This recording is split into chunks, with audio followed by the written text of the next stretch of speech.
The Australian Open is a big deal for Novak Djokovic.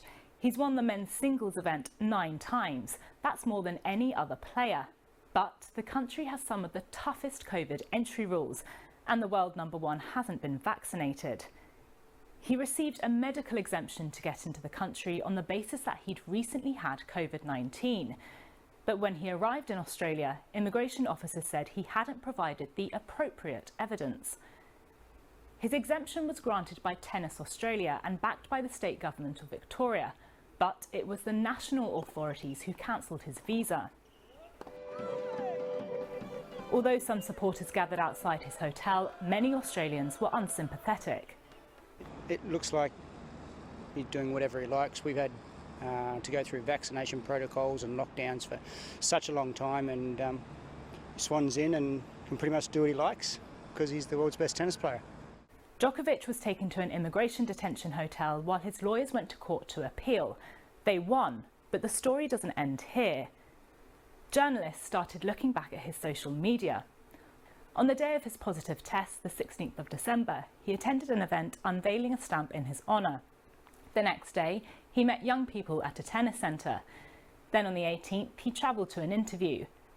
This all happened in Serbia, where you have to isolate for 14 days after a positive test. Novak later apologised on Instagram. He said he didn't know he was positive when he attended the first 2 events, but he admitted he did know during the interview with the French newspaper L'Equipe. While I went home after the interview to isolate for the required period, on reflection, this was an error of judgment, and I accept that I should have rescheduled this. And that's not all. It turned out his visa papers failed to declare the fact that he travelled to Spain before entering Australia. He said it was a mistake made by his agent.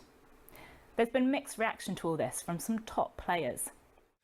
He's free to take their own decisions, but then there are some consequences. He knew the conditions since a lot of months ago. So ultimately, listen, he's not a politician. He's a tennis player.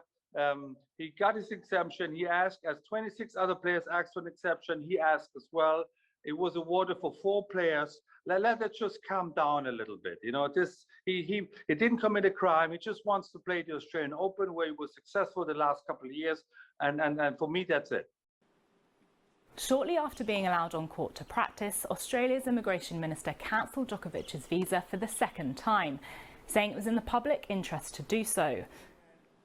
This was never just about tennis. This whole event has sparked a debate over whether everyone's being treated equally when it comes to COVID restrictions.